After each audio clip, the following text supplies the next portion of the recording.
শিহাব যখন আবিরকে মারতে আসে তখন রাকিবের কোমরে থাকা পিস্তলটি আবির এক ঝটকায় তুলে নিয়ে বর্ষা থেকে দাঁড়িয়ে সোহেলকে গুলি করে। সোহেল ধপ করে নিচে পড়ে যায়। আরিফ সাথে সাথেই রাকিবের লোকের মতো মাথা নিচু করে বসে পড়ে, আর শিহাব হতভম্ব হয়ে স্টিক নিয়ে দাঁড়িয়ে থাকে। আরিফের কথা শুনে আবির হেসে দিয়ে পড়ে, শেরকে চিনতে হলে হতে হয় শের, না হয় শিকার। আর নিলয়কে মারতে হলে হতে হয় রকস্টার, না হয় ডেড। নে দেখ, এটাই হলো the king of Rockstar Niloy, যাকে কোনোদিন পুলিশ ধরতে পারেনি, মাস্তানরাও মারতে পারেনি। আর তোরা কি করে ভেবে নিলি তাকে মারবি? তোদের কথা শুনে হাসি পাচ্ছিল। শুন, মারার আগে একটা অ্যাডভাইস শুনে যা। সাপকে যেমন বাঁচিয়ে রাখলে 20 দাঁত ভেঙে নিল, সে কিন্তু ফুস করে। আর নীলকে মারতে হলে হয় তাকে প্রথম চান্সেই মারতে হবে, না হলে তাকে মারার এবং তোদেরকে বাঁচার কোনো দ্বিতীয় সুযোগ সে কখনো দিবে না। শিহাবের হাত থেকে হকি স্টিক নিচে পড়ে যায়। ধপ করে হাঁটু ফাঁস করে নিচে বসে পড়ে, মাথাটা ফ্লোরের দিকে করে নেয়। সবার মুখে ভয়ের একটা ছাপ দেখা যাচ্ছে। নিলয় টেবিলে থাকা আরো একটি পিস্তল হাতে তুলে নেয়, রাকিবকে বলে, রাকিব, তোকে না মেরে সেদিন মনে হয় ভুলই করেছিলাম। কথা দিয়েছিলি আমার বিরুদ্ধে তুই কখনো কিছু বলবি না, কিন্তু মজার ব্যাপার হলো তুই অর্ক, সৌরভ আর রাহাতের সাথে মিশেছিস। তবে ভুল করেছিলি, সেদিন মহিনকে না মেরে আমাকে যদি মারতিস তবে আজ হয়তো তোরাই রকস্টার হতে পারতি। রাকিবের দিকে এগিয়ে যায় নিলয়। শিহাব মাথা তুলে তাকায়। রাকিবের কপালে নিলয় পিস্তল ধরে দাঁড়িয়ে আছে। তখনই শিহাব বসা থেকে উঠে টেবিলে থাকা একটি পিস্তল হাতে নিয়ে বলে, শোন, তুই বড় রকস্টার হতে পারিস, কিন্তু বুলেটের কাছে কিছুই না। রাকিবকে ছেড়ে দে, না হলে তোকে গুলি করে মারবো। ছাড় বলছি মা। ওই আরে ওঠ। শিহাবের কথা শুনে রাকিব বোকার মতো তাকায়। রাকিব উঠে দৌড়ে শিহাবের কাছে যেয়ে দাঁড়িয়ে পড়ে, সাবাস ভাই, কি করলি এটা? রকস্টারের মাথায় আজকে প্রথমবার কেউ পিস্তল ধরলো। ওয়াও, যাকে দেখলে কেউ চোখ তুলে তাকাতে সাহস পায় না, আর তুই সরাসরি তাকে পিস্তল তাক ধরেছিস। Great Shihab, great. ওরা তো জানে না আমি কে। ভালো করে দেখ, তেরা পাপ আয়া। মেরে দে শিহাব, কুত্তার বাচ্চারা কি বলেছিল দেখিস নাই? প্রথমে না মারলে পরে সুযোগ পাবি না। আরে ওয়েট, অর্ক, রাহাত আর সৌরভকে তো ডাকি, ওরা আসুক, দেখুক জঙ্গলের সেরা চামচিকের কাছে ধরা পড়ছে। আহ ভাই, চামচিকা বানিয়ে দিল। জঙ্গলের সিংহ কিন্তু একা থাকে না, আরো থাকে। ওই সোজা চেয়ারে এসে বসে যা। ওদের কি হাত পা বেঁধে ফেলবো? কেন, সিংহ ভয় পায় না? হাতে দেখছিস না কি আছে? একটু নড়লে শার্ট করে গুলি করে দেব। শিহাব শিহাব শিহাব কোমরে পিস্তল গুঁজে নিলয়দের কাছে এসে দাঁড়ায়। পরপর কয়েকটি মুখে ঘুষি দিয়ে শান্ত হয়ে টেবিলের উপর যে বসেও ঠিক নিলয়ের মতো করে হাতে রুমাল বেঁধে এক পা টেবিলে আরেক পা ঝুলিয়ে বসে সিগারেট চালায়। একই রকমভাবে হেসে দিয়ে রাকিবকে বলে। নিলয় চুপচাপ চেয়ারে বসে আছে, স্থির তাকিয়ে আছে সামনের দিকে। শিহাব সিগারেট টেনে সামনে ধোঁয়া ছেড়ে বলে, এই, তুই কেন দাঁড়িয়ে আছিস? তুইও চেয়ারে যেয়ে বসে যা। শিহাব, এসব কি হচ্ছে? তুই কিন্তু একটু বেশি বেশি করছিস এখন। চুপ শালা, মেয়েদের উপর খুব নেশা না তোর? নেহাকে আমি ছোট থেকেই ভালোবাসি, কিন্তু এতদিন কিছুই বলতে পারিনি। আসলে অপেক্ষা করতাম একদিন সুযোগ আসবে আমার, সেদিন দেখাবো। আজ এসেছে। I am new Rockstar, the killer in city. অনেক অবাক হচ্ছিস তাই না তোরা? কিন্তু দেখ, নিলয়ের দিকে তাকা। ওর চোখে মুখে কোনো ভয়ের চিহ্ন দেখছি না আমি, কোনো চিন্তা বা অবাক হওয়ার প্রবণতা দেখছি না। ওই, তুই এমন কেন রে? আজ থেকে রাকিবের লোকগুলো আমার দলে কাজ করবি। এই শহরে একমাত্র আমি রকস্টার। রকস্টারের খেলাতে যে যত বেশি অ্যাগ্রেসিভ খেলতে পারবে সে ততই উপরে। মাইন্ড গেম খেলতে হবে, বুঝেছিস Rakib? Sajid and old Rockstar Niloy. Shihab, তুই কিন্তু সীমা ছাড়িয়ে যাচ্ছিস, একটু ভেবে কথা বল। আরিফ, স্টিক নিয়ে বেটাকে পিটিয়ে আয় তো। দোস্ত, তুই জানা আমার ভয় করছে। আরিফের কথা শুনে শিহাব হেসে লাঠি দিয়ে রাকিবকে চরমভাবে মারতে থাকে। রাকিব কেবল চিৎকার ছাড়া কিছুই করতে পারছে না। একদিকে নিলয়ের ভয়ে রাকিব কোনো কথা বলছে না, আরেকদিকে শিহাবের কাছে পিস্তল। রাকিবের লোকেরাও এখন শিহাবের কাছে মাথা নত করে ওর দলে চলে গেছে। রাকিবকে ছেড়ে সাজিদের কাছে যায়। সাজিদের গলাটা টিপে ধরে বলে, খুব নেতা হয়েছিস? একদিকে নেতা, অন্যদিকে রকস্টারের বন্ধু না? শালা, অনেক বড় কথা বলেছিলি, এ হবে তা হবে। তোদের রকস্টার এত গাধা তা আগে জানা ছিল না। আমার সামনে পিস্তল রেখে ভাবনি রাকিবকে মারতে গেছিল। এখনো বাচ্চা আছিস, নীলও চাইলে তোকে এখনই মারতে চায়, কিন্তু মাইন্ড গেম খেলতে সে ভালোবাসে। তোকে একটা আমি নিজে সুযোগ দিচ্ছি, চলে যা না হলে। না হলে কি? সাজিদের কথা শুনে জোরে গলা টিপে ধরে শিহাব। নিলয় হাসতে থাকে, জোরে হাসতে থাকে সে। আরিফ ভয়ে দূরে সরে যায়। শিহাব নিলয়ের গালে এসে চড় মারে। এত হাসছিস কেন? নিশ্চিত মৃত্যু জেনে পাগল হয়ে গিয়েছিস? অপেক্ষাতে ছিলাম অর্ক, রাহাত, সৌরভের। আমি জানতাম আমাকে আটকে রাখলে রাকিব ওদেরকে এখানেই ডাকবে। নিলয় শিহাবের বুকে জোরে লাথি মারে। শিহাব ছিটকে পড়ে যায় অনেক দূরে। শিহাব পড়া থেকে উঠে দাঁড়িয়ে নিলয়ের দিকে পিস্তল তাক করে ধরে শাট শাট করে গুলি করে। সবাই হা হয়ে যেতে থাকে শিহাবের দিকে। সাজিদ বসা থেকে উঠে মেইন দরজা আটকে দিয়ে আসে। রাকিব দূরে সরে যায়। আর এই ভয়ার্ত দৃষ্টিতে তাকিয়ে থাকে সবার দিকে। শিহাব বোবার মতো পিস্তল হাতে দাঁড়িয়ে তাকিয়ে থাকে সামনে চেয়ার টেনে বসে থাকা নিলয়ের দিকে। সবাই অবাক হয় শিহাব যখন গুলি চালায়, কিন্তু মজার ব্যাপার হলো পিস্তল দিয়ে কোনো গুলি চলার শব্দ শোনা যায়নি। সহজভাবে বলা যায় কোনো গুলি বের হয়নি, কেবল ট্রিগারে চাপ দেওয়ার শব্দ শোনা যায়। নিলয় উচ্চ স্বরে হাসি দিয়ে বলে, বলেছিলাম না নিলয়কে মারতে হলে প্রথম চান্সে মারতে হবে, না হলে দ্বিতীয়বার চান্স পাওয়ার সুযোগই আসবে না। খুব আফসোস হচ্ছে, মাইন্ড গেমে নিলয় হলো সেরা, আর তুই কোথাকার পিচ্ছি মানুষ। আগে দেখেছিলাম নিলয় পিস্তল থেকে গুলি বের করে নিয়েছিল, আর গুলিহীন কালি পিস্তল তোর কাছে রেখে এসেছিল। শোন, রকস্টার হওয়ার এই খেলাতে নিলয় সেরা। মাইন্ড গেম তাকে নিয়ে না খেলে নিজেকে বাঁচানোর জন্য খেলা করবি। ভাই আমার আর কিচ্ছু শোনা যায় না শিহাবের মুখ থেকে। আবির পায়ের জুতোর সাথে লাগানো পিস্তলটি বের করে শিহাবের সোজা তাক করে ট্রিগারে চাপ দেয়। কয়েক হাত দূরত্বে থাকা স্থির দেহটার কপাল বরাবর গরম বুলেট এপাশ ভেদ করে ওপাশে চলে যায়। কেবল ধপ করে শিহাবের নথর দেহটি নিচে পড়ে যাওয়ার শব্দটা আত্মচিৎকারে হারিয়ে যায়। তারপর আরও দুটি গুলি চলে। রাকিবের দেহটি বাম পাশে আর আরিফেরটা শিহাবের পাশে গিয়ে পড়ে। পুরো ঘরটাতে এখন পুরো নীরবতা ভর করছে। কেবল শোনা যাচ্ছে উপরে বেশি গতিতে চলা সিলিং ফ্যানের শাঁ শাঁ শব্দ। হলদে আলোর রেখা ফুটে উঠেছে লাল তাজা রক্তের ওপর। রাকিবের সাথে থাকা লোকজনগুলো মাথা নিচু করে বসে থাকে, কোনো প্রকার তারা কথা বলেনি। নিলয় একটু জোরে হেসে দেয়। সাজিদ জানে নিলয়কে এখন থামানো যাবে না, কিছুক্ষণ পাগলামি করবে ও। সাজিদ, রাকিবের রকস্টার কাপড়গুলো নিয়ে আয়। কেন? দেখ খুঁজে কোথায় আছে, এখানেই থাকবে। সাজিদ কাপড়গুলো এনে দেয় নিলয়ের কাছে। নিলয় তা একে একে পরে নেয়। মুখে মাস্ক পরতে যাবে, তখনই দরজার কাছে শব্দ শুনতে পায় ওরা। রাকিব, দরজা খোল, আমরা আসছি, তাড়াতাড়ি খোল। এত উত্তেজিত হওয়ার কিছু নেই সাজিদ। নিলয়, তুই জানিস না ফারাহ কতটা কষ্ট পেয়েছিল। এই অর্কই না ওর পিঠে ছুরি মেরেছিল পিছন থেকে। আমার বাম হাতের কবজির উপরে এখনো কাটা দিক রাহাতের দেওয়া আছে। আমি ওদের ওখানে মারবো। নিলয়, তুই আমাকে আটকে রাখিস না। সব মনে আছে রে। সৌরভ, রাহাত আর অর্কের সেই মুখ আমি আজও ভুলিনি। তবে এত সহজে তো সব শেষ করতে নেই। শান্ত থাক। পারছি না আমি তোর মতো আমি শান্ত থাকতে পারি না। পারছি না আমি তোর মতো আমি শান্ত থাকতে পারবো না। সব রকম বিপদের সময় তুই এরকম ঠান্ডা কেন থাকিস? তোকে ভালোই হতে দেখিনি কোনো। অর্কদের সেদিন তো মারতে পারতাম, চাইলে এতদিনও মারতেই পারতাম, কিন্তু তুই চুপ হয়েছিলি। হ্যাঁ ছিলাম, কারণ এই খেলাতে যে যত মাথা গরম করে সে তত তাড়াতাড়ি চলে যায়। দেখ তোর পাশেই শিহাব রাকিবের লাশ পড়ে আছে। শোন, যা বলছি কর, ঘরের লাইটগুলো অফ করে দে। তার আগে চেয়ার এনে আমাকে বসিয়ে দে। রক্তগুলো আমার বুকে লাগিয়ে রেখে তুই দরজা খুলে আড়ালে থাক। এটা কি করে হবে? অর্ক, রাহাত আর সৌরভ ঘরে প্রবেশ করে। ঘরে কোনো আলো নেই।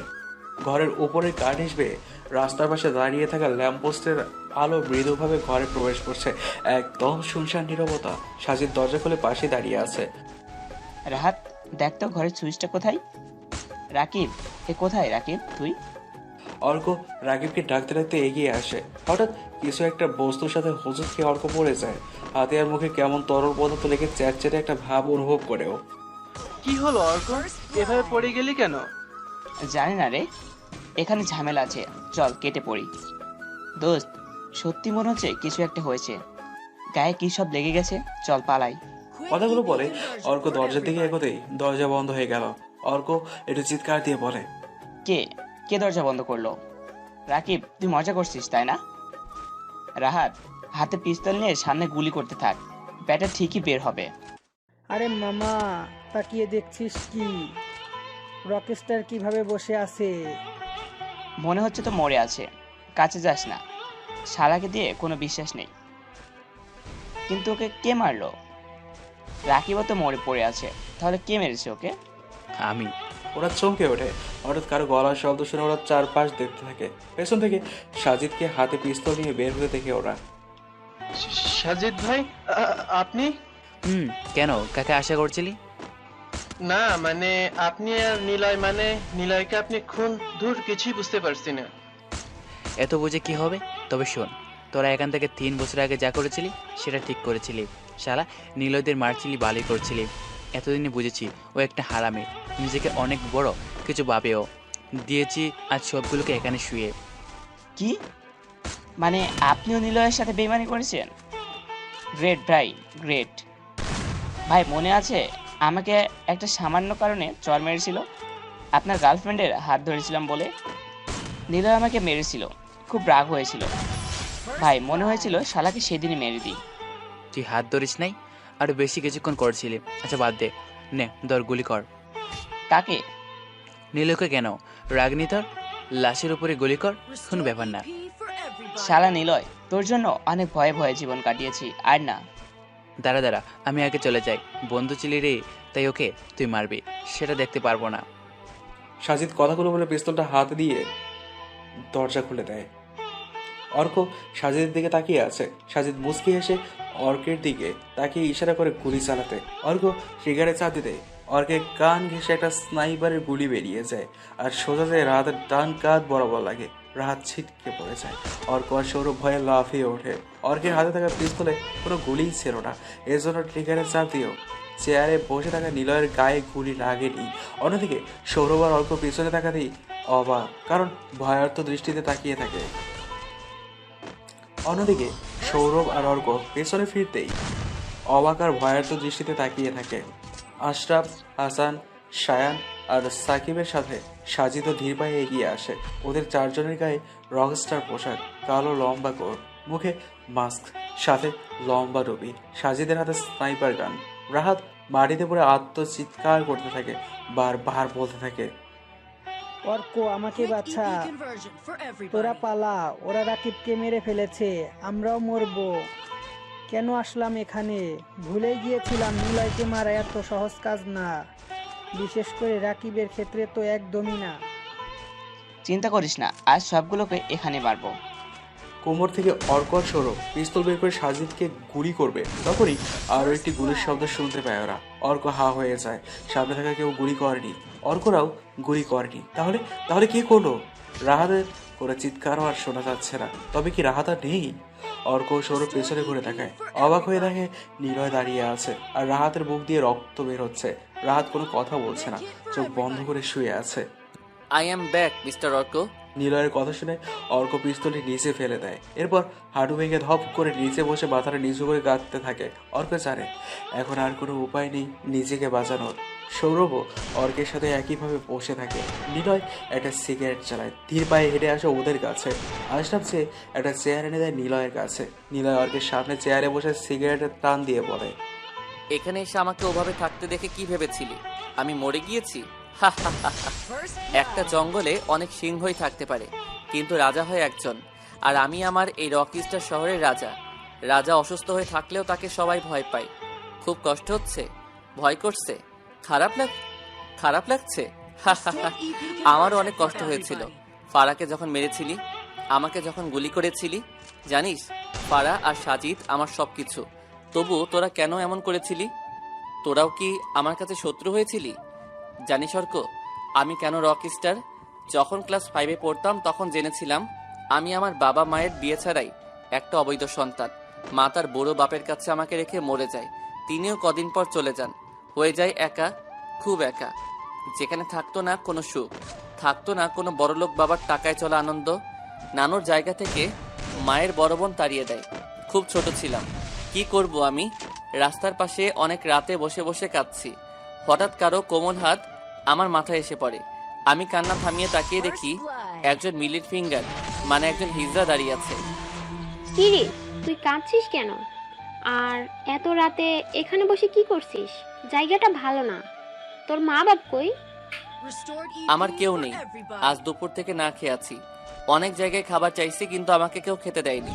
সন্ধ্যার সময় এক দোকান থেকে রুটি নিয়ে দৌড় মারছিলাম বলে তারা আমাকে ধরে অনেক মারছে। এই যে দেখুন, পিঠে মাইরের অনেক দাগ পড়ে আছে। মা, আচ্ছা মা, মানুষকে এভাবে কেন মারে? আমারে একটা রুটি দিলে কি হতো? সব তো নেয়নি, প্যাকেটে মাত্র 2টা রুটি পড়েছিল। তুই আমাকে মা বললি? ওই ছেলে শরমের কথা কইলি কেন? সি সি, আমি মা হইব কেমনে? যা বলা হাসাইলি আমারে। কাজল রে তুই হাসাইলি? হই শিমুল, দেখছস বাচ্চা পোলাটা আমারে কি কয়? তোর নাম কি রে? দেখতে তো রাজপুত। তোর বাপ কি করে? আমার নাম নিলয়। আমার বাপকে আমি জানি না, মাকেও দেখি নাই। এক বুড়ো লোকের কাছে বড় হয়েছি। ওনার থেকে শুনেছিলাম আমার মা আমাকে রেখে চলে গেছে। উনি আমার নানু হন। আমার মা আমাকে বিয়ে ছাড়াই জন্ম দিছিল। বাবা বাবা আর নেয় নাই আমাকে। ওইসব পোলাদের লাইগা তোর মতন বাচ্চাদের কষ্ট পাইতে হয়। হ্যাঁ, মা কি তুলসী পাতা নাকি?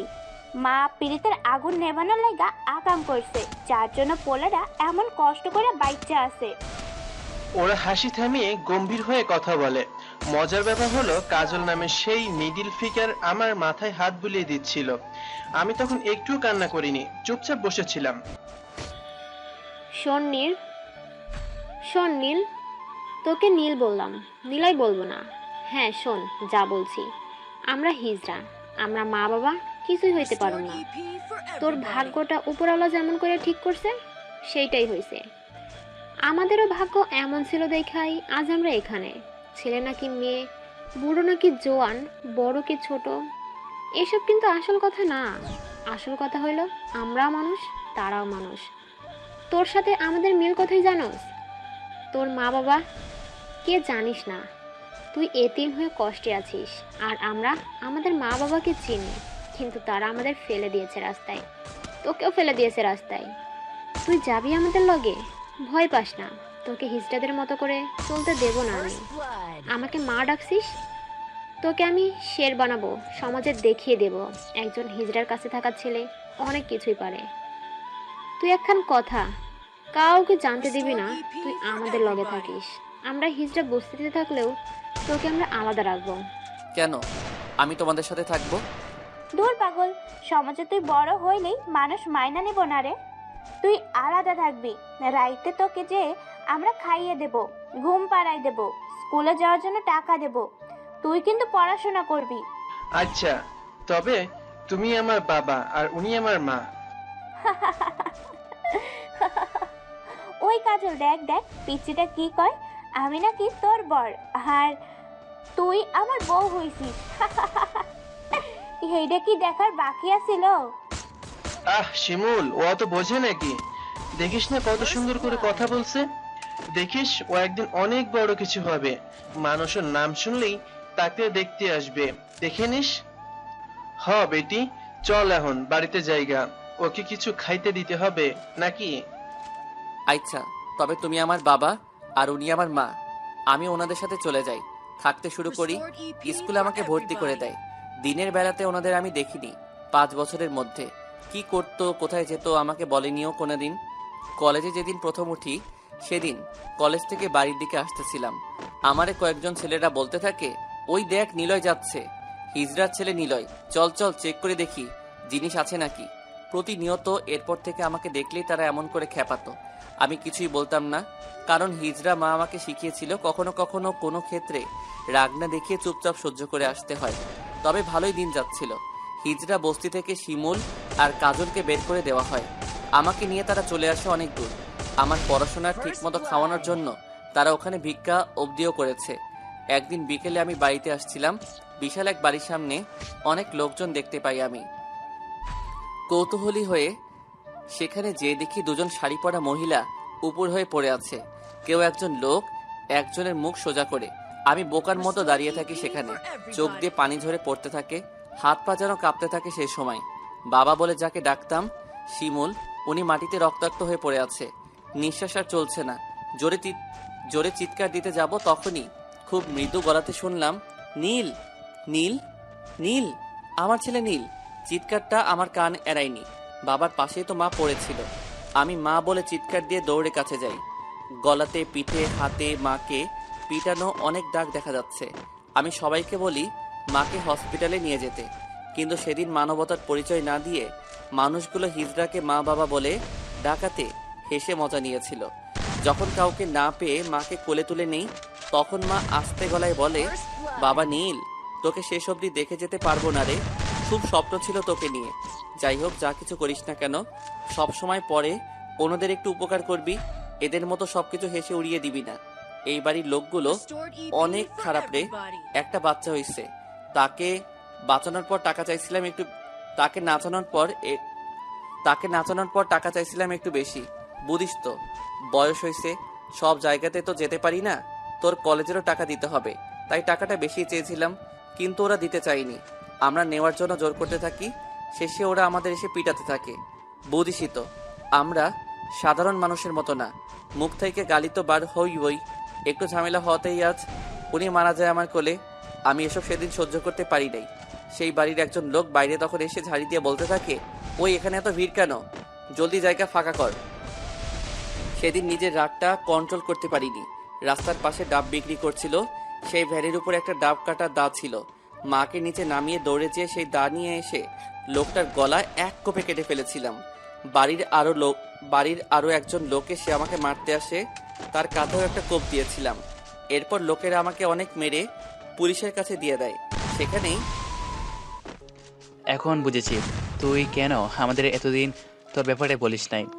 সাজিদের কথা শুনে সবাই সাজিদের দিকে তাকায়। সাজিদ নিলয়ের পাশে এসে কাঁধে হাত রাখে। নিলয় পিস্তলের গুলি লোড দিয়ে সৌরভের দিকে তাক করে ট্রিগারে চাপ দেয়। সৌরভ মুহূর্তেই মারা যায়।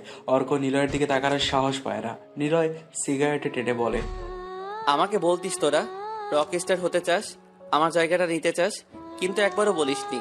বরং তোরা প্ল্যান করে আমাদেরকে মারতে চেয়েছিলি। ভাগ্যক্রমে আমরা বেঁচে যাই আর ফারা মরে যায়। তোরা কেন এমনটা করেছিলি অর্ক? আমাকে মাফ করে দাও, কখন এমন কিছু করব না। মাপ? হা হা হা। শার্ট পরে আরো একটি গুলি চলে। অর্কের কপালে যে গুলিটা লাগে, অর্ক ছিটকে পড়ে যায় একটু দূরে। আজ শেষ করলাম রে শত্রুদের। সাদিদ চল, আমরা শহর ছেড়ে চলে যাই। যাব, কিন্তু পরে।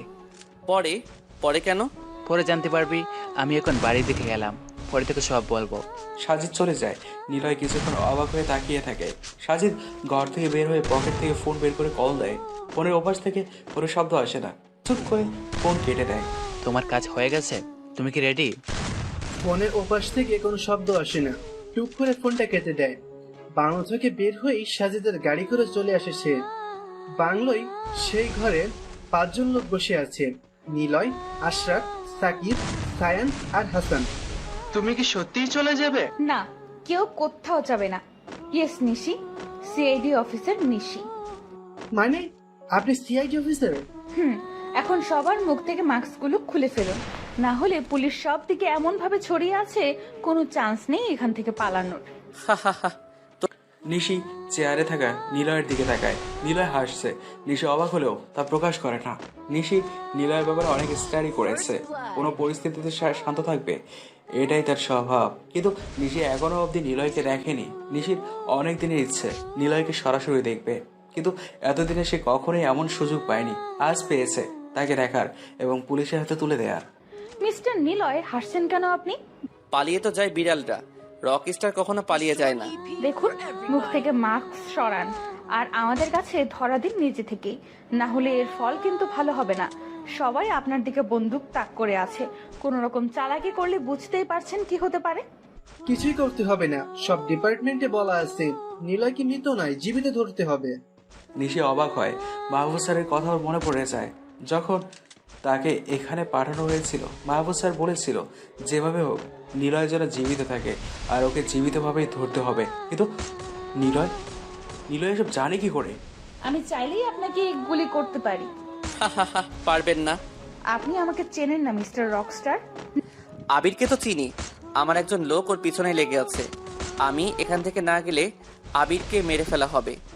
নিশির বুকটা থক করে ওঠে, কেমন যেন অন্যরকম অনুভূতি হতে থাকে ওর। আবিরের হাসি হাসি মুখটা ওর চোখে ভাসতে থাকে, কেমন যেন এলোমেলো লাগে ওর। বিশ্বাস হচ্ছে না তো? আচ্ছা ওয়েট। না না, ওকে কিচ্ছু করবেন না। ম্যাম কি করছেন? ওকে মেরে ফেলেন। নিলয় পকেট কোমর থেকে পিস্তল বের করতে নিশি একটু পেছিয়ে যায়, কারণ নিশি জানে নিলয় একবার পিস্তল বের করলে এটা থেকে কিছু না করা অবধি সে থামে না। কি করছেন আপনি? নিলয় কোনো কথা বলে না, ঘরের আলোর দিকে তাক করে শাট করে একটা গুলি করে। নিশিও সোজা গুলি করে। অন্ধকারে কে যেন বলে ওঠে, ভাইয়া!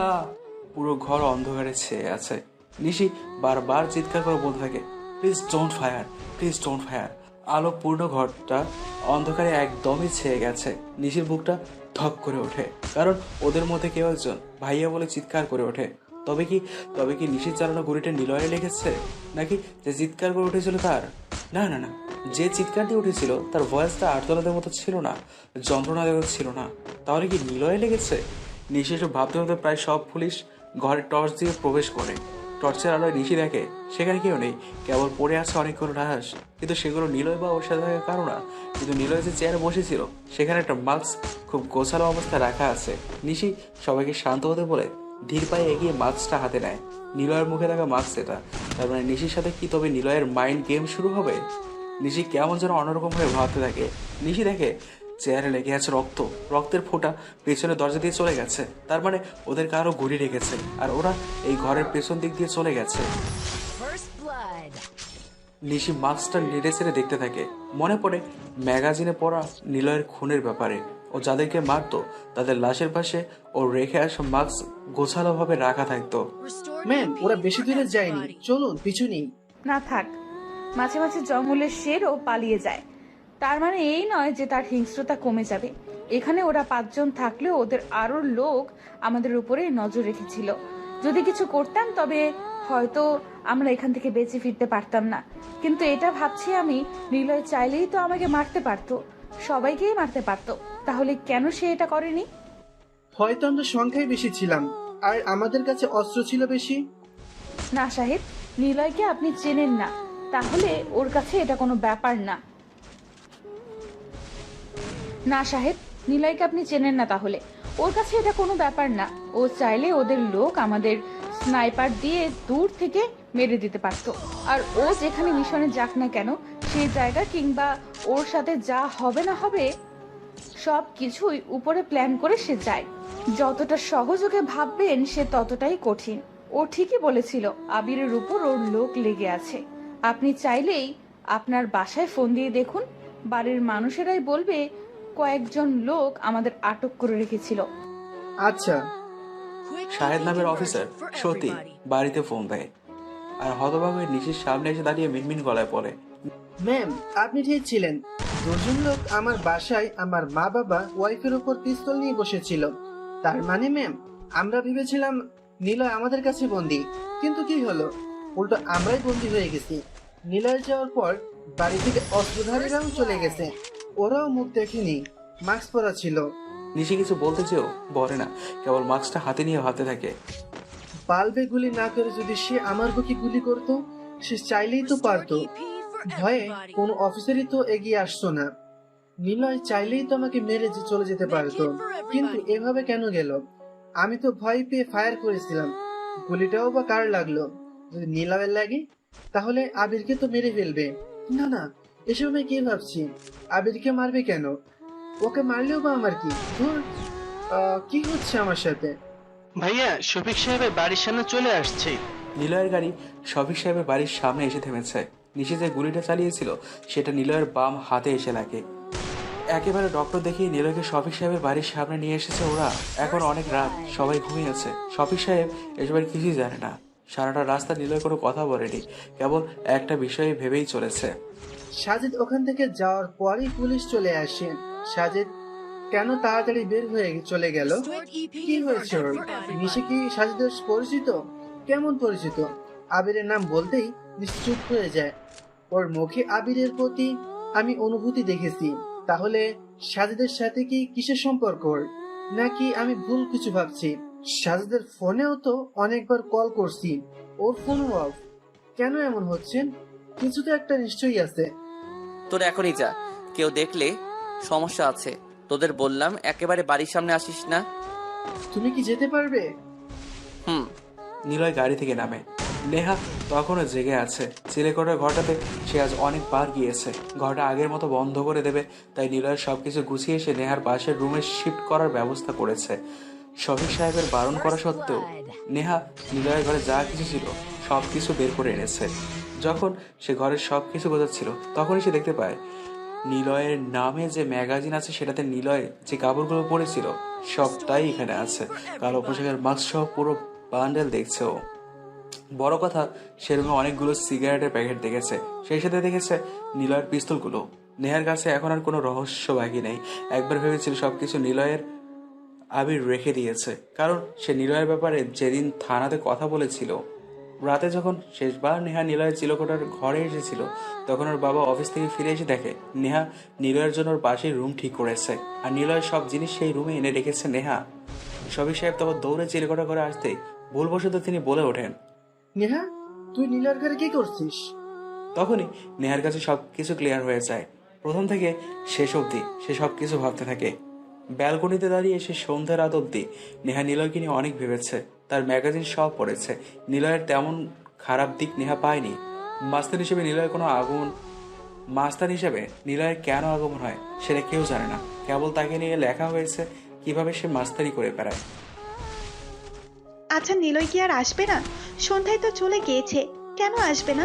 আমি কি আবিরকে ভালোবাসি, নাকি আবিরের পুরনো জীবন নিলয়কে ভালোবাসি? অনেক কিছু আমার জানতে হবে। নেহা মন খারাপ করে গেটের দিকে তাকিয়ে আছে অনেকক্ষণ, কখন সে আসবে, কিন্তু কোনো খোঁজ নেই ওর। হঠাৎ দেখতে পায় একটা কালো গাড়ি ওদের বাড়ির সামনে এসে থেমেছে। সেদিনের সে দামি গাড়িটা যেদিন নিলয়দের বাড়ি থেকে বেরিয়ে এই গাড়িতে করে চলে যায়। নেহা উৎসুক দৃষ্টিতে তাকিয়ে আছে সেদিকে। খুব ভালো করে লক্ষ্য করে কেউ যেন গাড়ি থেকে নেমেছে। গেটের সাথে ল্যাম্পপোস্ট, সেই আলোতে নেহা স্পষ্ট দেখতে পায় বাম হাতে ব্যান্ডেজ করা কোনো রকমের কাপড় দিয়ে ঢেকে আবির ভেতরে প্রবেশ করছে। নেহা দৌড়ে চিলেকোঠার ঘরে যে বসে থাকে। আবির চারপাশে ভালো করে তাকায়, কেউ নেই। ব্যালকনির দিকে তাকিয়ে দেখে সেখানে নেহা নেই। আবির হয়তো মনে মনে ভেবেছিল নেহা থাকবে, তাই ব্যান্ডেজটা ঢেকে নিয়েছিল। কিন্তু যখন কাউকেই দেখেনি সে স্বাভাবিক হয়ে চিলেকোঠার ঘরের সামনে এসে দাঁড়ায়। দরজায় হাত দিতেই আবির অবাক হয়, খোলা আছে। কিন্তু কেন খোলা আছে? তাহলে কি শফিক সাহেব ভেতরে? কথাগুলো ভাবতে হতেই আবির রুমের লাইট অন করে। বিছানায় যাকে বসে থাকতে দেখে তাকে এভাবে আবির একদমই আশা করেনি। বোবার মতো কিছু সময় তাকিয়ে থাকে সেদিকে। যখন খেয়াল করে নেহা ওর ব্যান্ডেজ করা হাতের দিকে তাকিয়ে আছে, আবির এক হাত দিয়ে সেটা ঢাকার চেষ্টা করতেই নেহা বলে, মিস্টার নিলয় সাহেব, চালাকি করে আর কি হবে, ধরা পড়ে গেছেন। নিলয় স্তব্ধ হয়ে যায়। কি বলবে ও ঠিক বুঝে পাচ্ছে না, খুঁজে পাচ্ছে না। নেহার কণ্ঠে একরাশ অভিমানের বক্ষরেখা যেন ছড়িয়ে পড়েছে ওর সুন্দর গোলগাল মুখটাতে।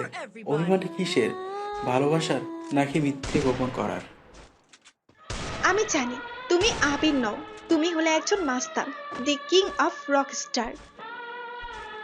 নিলয় কিচ্ছু বলে না। কি বলবে এখনো সেটাও তার মাথায় আসছে না। কেবল মাথার মধ্যে ঘুরপাক খাচ্ছে এতদিনে নেহাকে বলা সব মিথ্যেগুলো। নিলয় দেয়ালে হেলান দিয়ে দাঁড়ায়, নেহার দিকে তাকায়ও। নেহা কাঁদছে, ওর চোখ দিয়ে পানিগুলো গাল বেয়ে নিচে টপটপ করে পড়ছে। নিলয় বলে, আসলে আমি কেন এসেছিলে আমাদের বাসায়? কেনই বা আমার আব্বুর সাথে এসেছিলে? আর কেনই বা আমি তোমাকে? আমাকে কি? আমার প্রশ্নের উত্তর দাও। নিলয় নেহার পাশে দূরত্ব রেখে বসে, নিচের দিকে তাকিয়ে বলে, জানি নেহা, এখন আর কোনো মিথ্যে বলে লাভ নেই। এটাও জানি তুমি আমাকে আর সহ্যই করতে পারছো না, কিন্তু সেটা কোনো ব্যাপার না। আমার মিশন শেষ, আমি চলে যাব অনেক দূরে। তুমি ঠিক, আমি মাস্তান একজন রকস্টার, যার প্রতিনিয়ত রক্তের গন্ধে পদার্পণ ঘটে নতুনভাবে। কাউকে মারতে আমার কষ্ট হয় না।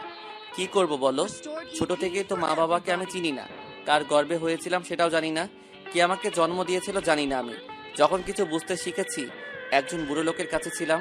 ওনার থেকে জানি উনি আমার নানু হন, কিন্তু তিনি মারা যাবার পর সেখান থেকে তাড়িয়ে দেওয়া হয় আমাকে। জীবন যুদ্ধে তখন আমি কতটুকুই বা পাড়ি দিতে পারতাম। বাচ্চা ছিলাম, রাস্তার পাশে বসে রাতে কেঁদেছি। হিজড়ার ঘরে থেকে বড় হয়েছি আমি। নেহা, তোমার কাছে তোমার মা বাবা আছে, তোমাকে মা এটা করো না, তোমার খারাপ হবে, মা এটা করলে ভালো হবে বলার মতো অনেকেই আছে, কিন্তু আমার ভাগ্যে কেউ ছিল না। থাকবে কি করে? আমি নিজেই তো জানি আমি এক জারজ সন্তান। অবৈধভাবে এসেছিলাম আমি। কোনো বাচ্চা পৃথিবীতে বৈধ কিংবা অবৈধ হোক না কেন, সে তো কিছুই জানে না। বা তার দোষটাও বা কি? দোষ হলো সেসব লোকের যারা অ্যাবর্শন করার পর বাচ্চাগুলো রাস্তায় ফেলে দেয়। হয়তো আমিও এরকম একজন। হিজড়ারা আমাকে তুলে নিয়ে বড় করে, পড়াশোনা করায়। আমি তো জানতাম না আমি একজন রক স্টার হব। ক্যারিয়ার যেখানে শুরু করার কথা, সেখানে আমি জেলখানাতে কারাগারে চুপচাপ বসে চোখের পানি ফেলেছি। তোমার বাবা তোমাকে হাত ধরে রাস্তা পার করানো শিখিয়েছে। তোমার মা তোমাকে কোলে তুলে খাইয়ে দিয়েছে, কাছে ডেকে শিখিয়েছে অ আ ক খ। আর আমাকে বাদ দাও, জেলখানাতে 5 বছর ছিলাম। বেরিয়ে জীবনযুদ্ধে ভাত জোটানোর জন্য নেমে পড়ি। সন্ধ্যার দিকে আমি ফুটপাতে বসেছিলাম। তোমার বাবা মানে শফিক সাহেব আসছিলেন। সত্যি সেদিন ছিনতাইকারীরা তাকে ধরেছিল, আমি বাঁচিয়েছিলাম। এরপর থেকে ওনার সাথে থাকি। উনি আমাকে আস্তে আস্তে রক স্টার বানিয়েছে। তোমার বাবাকে তুমি চেনো না? উনি সাধারণ, বাট ওনার মূল শক্তি হলো আমার মতো গ্যাং চালান। সত্যি বলতে ওনার জন্য কাজ করতে করতে একসময় আমি শহরের এমনকি পুরো দেশের রক স্টার হয়ে যাই। কাছের কেউ ছিল না। বন্ধু ছিলাম 3 জন, ফারা, সাজিদার, আমি। আর আমার সাথে থাকতো তোমার বাবার পাঠানো 3 জন ছেলে, অর্ক, রাহাত আর সৌরভ। ভালোই চলছিল, কিন্তু অর্করা আমাদের ভালোটা মেনে নিতে পারিনি, তাই ফারাকে মেরে দেয়। ওদেরকে খুঁজতেই আমি এখানে আসি আর আবির নাম দিয়ে তোমাদের বাড়িতে উঠি। ভার্সিটিতে অর্কের খোঁজে গিয়েছিলাম, কিন্তু সেখানে তোমাদের মতো কেউ থাকবে বুঝিনি। অনেক সহজভাবে মিশন শেষ করে চলে যাব ভেবেছিলাম, কিন্তু শিহাব, রাকিব ওদের জন্য কঠিন হয়ে যায়। কিন্তু আজ তার সবকিছুর অস্তিত্ব শেষ করে এসেছি। ওদের সবাইকেই মেরে ফেলেছি। কালকে সবকিছু ছেড়ে চলে যাব ভেবেছিলাম, কিন্তু তোমার আব্বুর ইচ্ছে শহরের মেয়র হতে চান। সেই কাজটা শেষ করেই হারিয়ে যাব অনেক দূরে, যেখানে স্বার্থের টানে রক স্টার বানানো যাবে না কখনো। রক স্টার আর কখনো ফিরবে না, আসবে না আর কখনো ভালো মানুষের ভিড়ে। আরও একটা কাজ, মিন্নুর বোনকে যারা কষ্ট দিয়েছে তাদেরকে কাল রাতে একেবারে শেষ করে চলে যাব। হারিয়ে যাব তোমার থেকে, তোমাদের থেকে। এখন যদি তোমার মনে হয় আমাকে পুলিশে দেওয়া উচিত এখন, তো চাইলেও তুমি দিতে পারবে না, কারণ রক স্টার নিলয় তার মিশন শেষ না করা অবধি কখনো থামে না। আমি ভয়ঙ্কর, আমি হিংস্র। আমার কাজ শেষ না করা অবধি আমার সামনে যে বাধা নিয়ে আসুক না কেন, তাকে মরতেই হবে। নিলয় নেহার কথাটা শুনে দীর্ঘ এক নিঃশ্বাস ছাড়ে, তারপর মুচকি হেসে বলে, কিন্তু আমি তো তোমাকে কোনো প্রকার বাধা দেব না। তোমাকে যে আমি দেখেছি এটাও তো কাউকে বলবো না, তবুও মারবে? না। বাস এটাই কারণ? হুম। যদি ভালোবেসে তোমার পাশে থাকি তবে?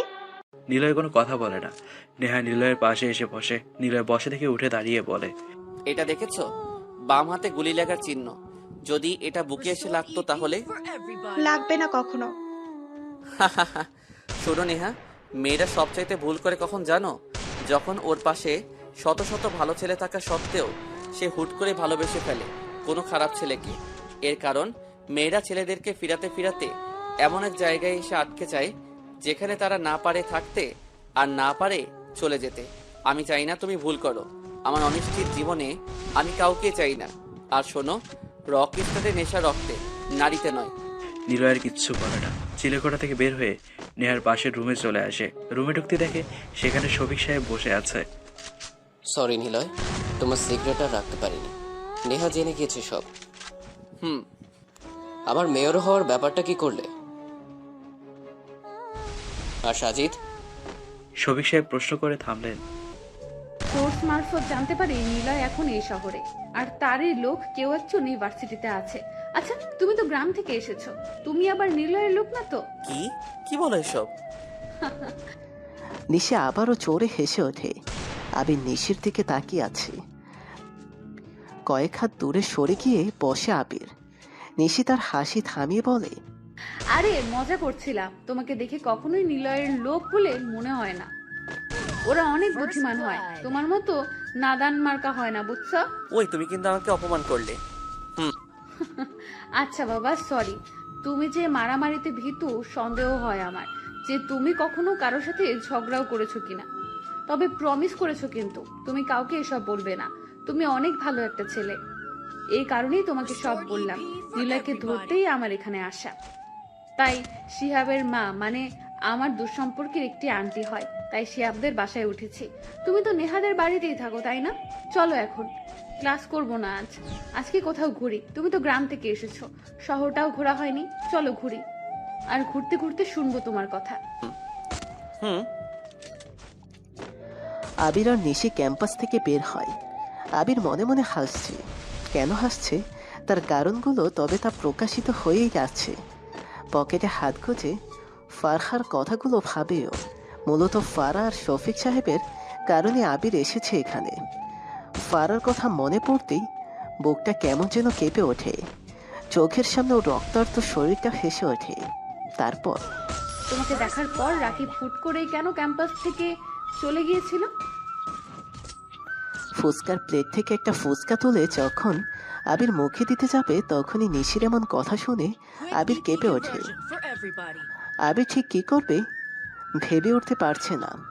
রকস্টার গল্পের লেখক আবির হাসান নিলয় নিশির দিকে তাকিয়ে মুচকি হাসি দিয়ে বলে, তোমাকে সে ভয় পেয়েছে। তুমি যে রাগী, তুমি যখন রেগে কথা বলো তখন আমারই ভয় করে। আর রাকিব তো বাচ্চা ছেলে। তুমি না একটা ভীতু, বুঝছো?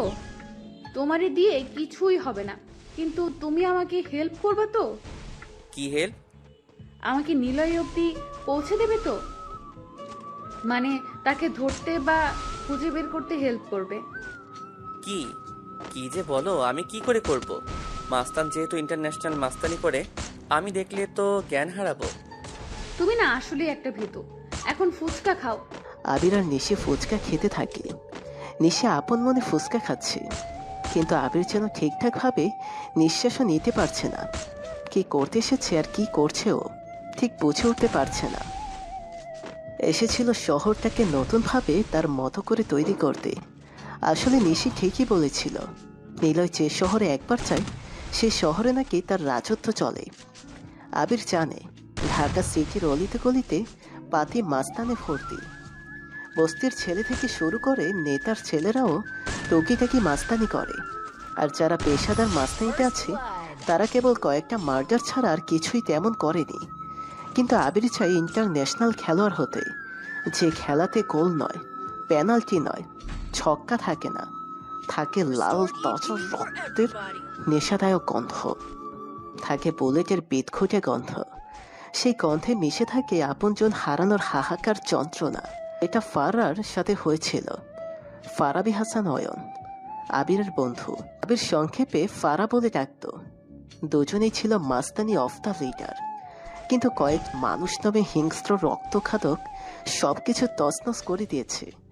আর তারাই এই শহরের এখন আন্ডারওয়ার্ল্ড কিং। তাদেরকে খুঁজতেই আবির আজও শহরে। কি ব্যাপার, ফুচকা হাতে নিয়ে কি ভাবছো? না মানে ভাবছি নিলয়কে আমরা কিভাবে খুঁজবো। আমার কাছে একটা প্ল্যান আছে, তোমাকে বলবো, তুমি শুধু আমার সাথে থেকো। হুম। দুজনে মিলে আবারও ফুচকা খেতে মনোনিবেশ করে। আবির মনে মনে হাসে। নিশের কথাগুলো সত্যি হাস্যকর। মিন্নু, তোর ভাইজান কেমন আছে? রেনু আপার কথা শুনে মিন্নু কান্না ভরা চোখে আপাকে জড়িয়ে ধরে।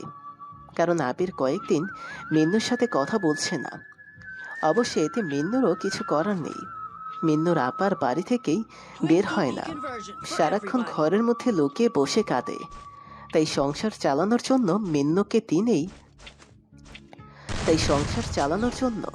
মিন্নুকে দিনের কয়েকটা সময় কাজ করতে হয়। এ কারণে আবিরের সাথে মিন্নুর তেমন দেখা হচ্ছে না। তোর ভাইজানকে বলবি যেন একবার দেখা করতে আসে। আচ্ছা ভাইজান খুশি হইব তুমি খুশি আছো। তোমার কথা জিজ্ঞাসছিল, তুমি কেমন আছো সেটা জানতে চাইছিলে। ও আচ্ছা। বিশাল কয়েকতলা বাড়ির মধ্যে আবির প্রবেশ করছে। বেলকনিতে বসে আছে নেহা। আবিরকে প্রবেশ করতে দেখে নেহা আবিরের দিকে তাকায়। তখনই মাথার মধ্যে কয়েকগুলো প্রশ্ন চলে আসে ওর। আবির? কে এই আবির? কেন বাবা তার জন্য এত পাগল? সে কি সত্যি এরকম, নাকি কিছু অসাধারণ আছে লোকটার মধ্যে? কেন জানি না, ছেলেটার মধ্যে কিছু একটা আছে যা হয়তো দেখা যাচ্ছে না। তাকে জিজ্ঞাসা করলেও বলছে না। তাহলে কি করব? আমি কি সত্যি প্রেম করব এই খ্যাত ছেলের সাথে? না না, ধুর, কি ভাবছি এসব। তার ব্যাপারে জানার জন্য তার সাথে প্রেম করতে যাব? ছি, কি সব ভাবছি। বান্ধবীরা জানতে পারলে আমাকে হাসির পাত্রে ছাড়া কিছুই বানাবে না। আচ্ছা, আমি তো সত্যি প্রেম করব না, তাহলে কেন এত ভাবছি? নেহা নিজের মনে এসব ভেবে চলেছে। সন্দেহ হয়ে গেছে। অনেকটা সময় হলো। বিকেলে নিশির থেকে বিদায় নিয়ে আবির গিয়েছিল অনেক দূরে। সেই দিন শফিক সাহেবের গাড়ি করে সেখানে গিয়েছিল। সেখানে শ্রাবণের কালো মেঘ আকাশে জমা ছিল। আবির ভেবেছিল আজ হয়তো হাঁসের দলগুলো সেখানে খেলা করে বেড়াচ্ছে, কিন্তু সেই ছোট্ট বিলে গিয়ে আবির কেবল কয়েক জোড়া সাদা বক ছাড়া কিছুই দেখেনি।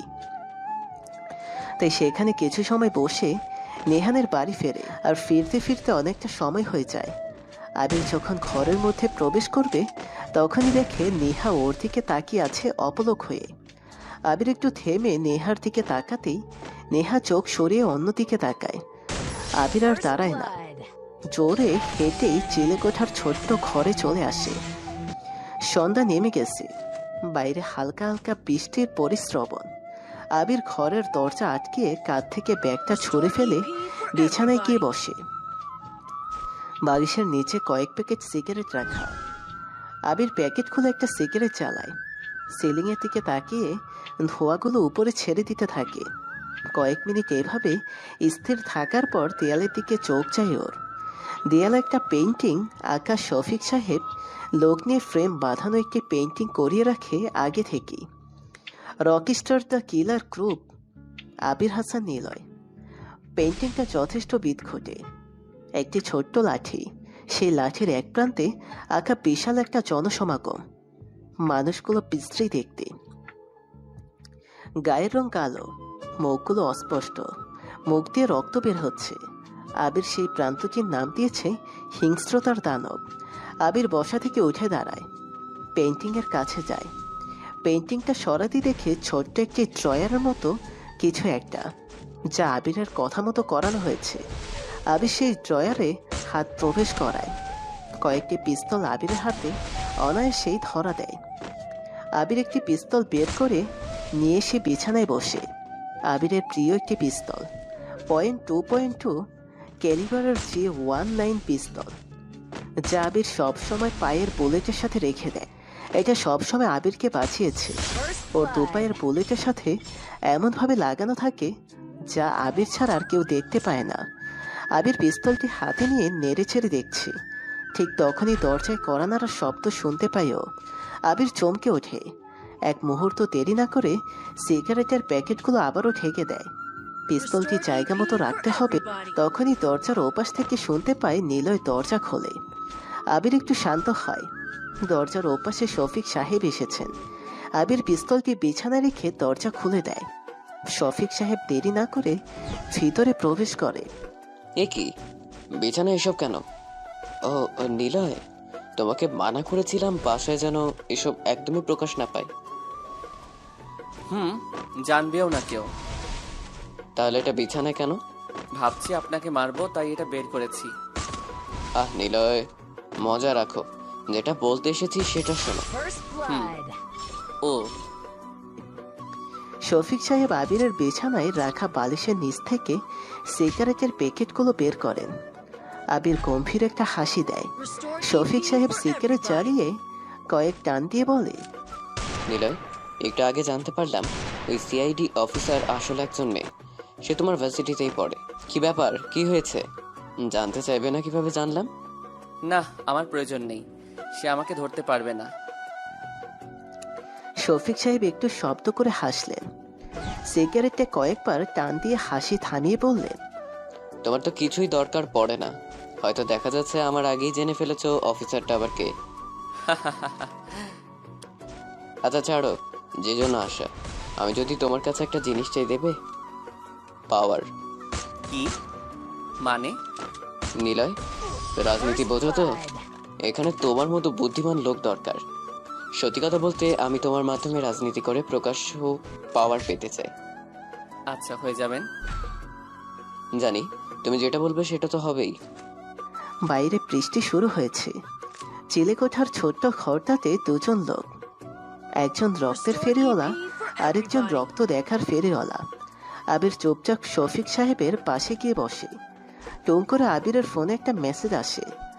আবির পকেট থেকে ফোন বের করতে যাবে, তখনই শফিক সাহেব থামিয়ে দিয়ে বলে, শাওনের মেসেজ ওটা।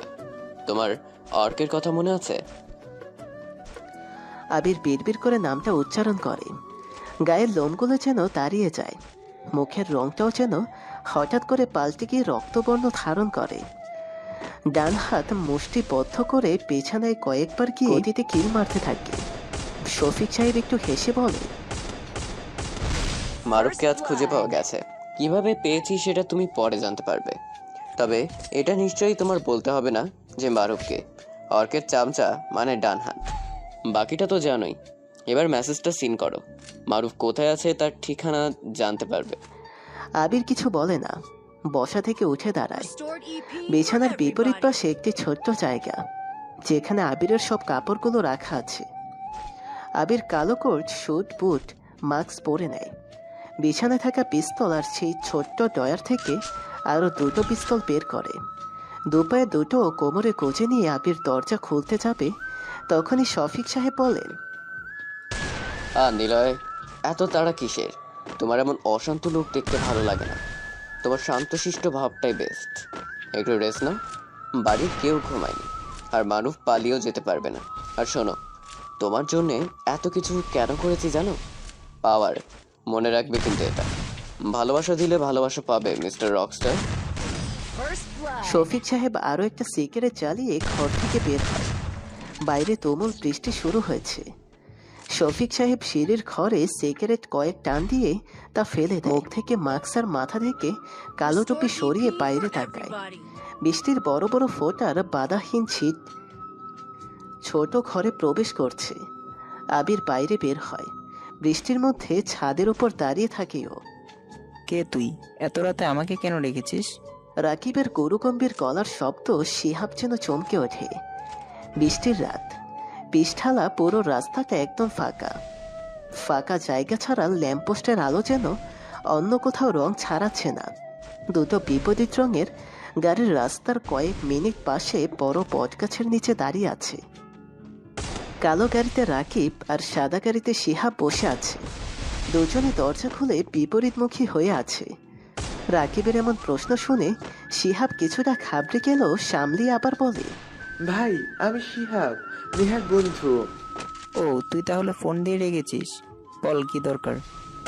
ভাই আমার একটা কাজ করে দেবেন? প্রয়োজনে আপনি টাকা যা চাইবেন তাই দেব, আর দরকার হলে নেহাকেও এনে দেব আপনার কাছে। রাকিব প্রকুচকে তাকায়। অনেকদিন হলো রাকিব তেমন কন্ট্রাক্টে কাজ করে না, কারণ সে এখন মাস্তান হলো ছাত্র নেতা। এই কারণে আগের মতো কাউকে মারাটা কমিয়ে দিয়েছে। কিন্তু নেহাকে পাবে, অফারটা শুনেই রাকিব যেন গা ছাড়া দিয়ে ওঠে। শিহাবের দিকে তীক্ষ্ণ দৃষ্টিতে তাকিয়ে বলে, টাকা লাগবে না, নেহাকে চাই। বল কাকে মারতে হবে? আপনাকে সব জানাবো। আপনি রাজি কিনা সেটা জানতে চেয়েছি আজ। ঠিক আছে।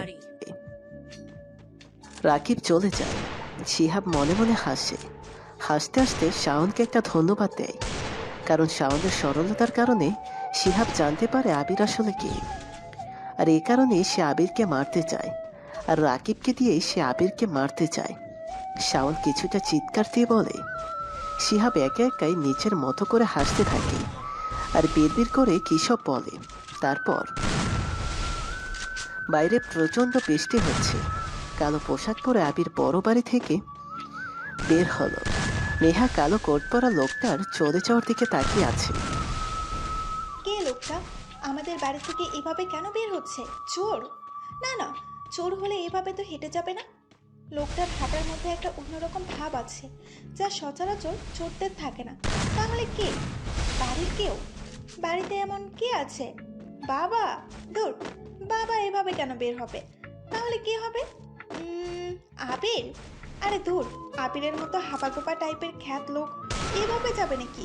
কিন্তু সেদিন তো কেমন যেন কাপড় পরে এসেছিল বাড়িতে, গম্ভীর চাহনি ছিল। তবে কি এটা সত্যিই আবির? আমি কি পিছু নিব? কেন সে এভাবে বৃষ্টির মধ্যে বের হয়েছে? নেহা কথাগুলো ভাবতে ভাবতে কখন যে সেও বাড়ি থেকে বের হয়ে পড়েছে সে জানে না। বাড়ি থেকে বের হতেই দেখে সেই কালো পোশাক পরা লোকটা দামি কালো গাড়িতে করে চলে যাচ্ছে। নেহা অবাক হয়, আবারও মনে মনে বলে, যদি আবির হয় তাহলে এত দামি গাড়িতে করে কোথায় যাচ্ছে? এত দামি গাড়ি তো আমাদেরও নেই, এমনকি সে নিজে ড্রাইভ করে যাচ্ছে। কিন্তু আবির যদি না হয় তাহলে কে? বাসায় তো এমন কেউ নেই। নেহা আবারও ভাবতে ভাবতে নিজের গাড়ি নিজেই চালিয়ে আবিরের পেছন পেছন যেতে থাকে। আবিরের গাড়িটা চেনা রাস্তা পেরিয়ে কোনো এক অজানা রাস্তার দিকে এগিয়ে যাচ্ছে। আবির গাড়ির কেবিনের ড্রয়ার থেকে সিগারেট বের করে চালিয়ে টানতে থাকে। গাড়িতে এসি লাগানো, সাথে এলইডি মনিটর, টিভি, মিউজিক সিস্টেমও উন্নত মানের।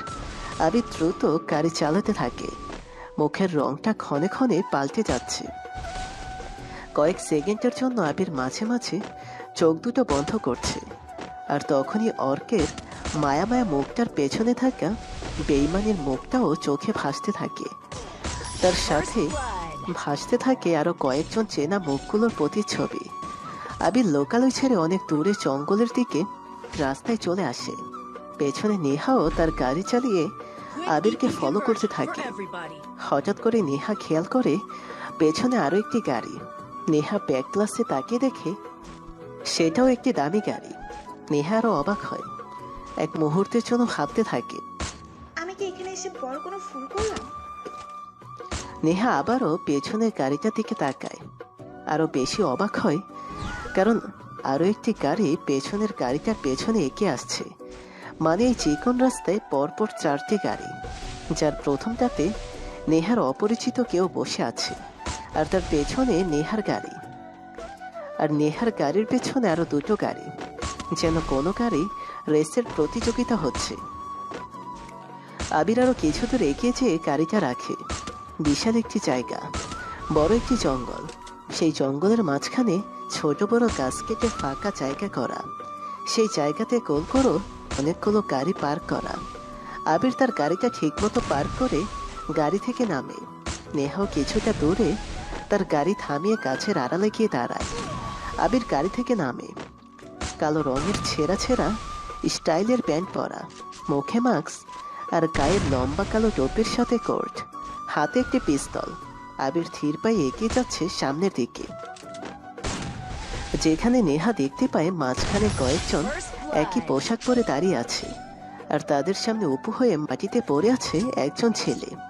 নেহা ধরেই নিয়েছে এটা আবির হতে পারে না, কারণ আবিরকে দেখার পর নেহা যতটুকু জেনেছে, আবিরকে যদি চড় মারা হয় তবে সে মুচকি এসে মাথা নিচু করে চলে যাবে।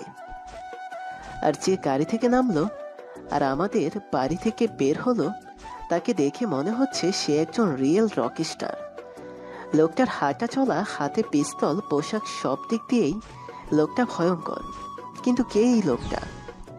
নেহা বিড়বিড় করে কথাগুলো বলতেই হঠাৎ শুনতে পায় নেহা কেমন যেন চুপসে যেতে থাকে। নেহা মনে মনে বলে, তাহলে আমাদের বাড়ি থেকে যে বের হয়েছে এখানে এসেছে সে নিলয়।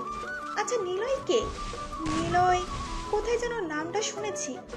ওই ম্যাগাজিন, ইয়েস ম্যাগাজিনে নামটা পড়েছি। তার মানে এটাই কি সেই the king of Mustan Rockstar?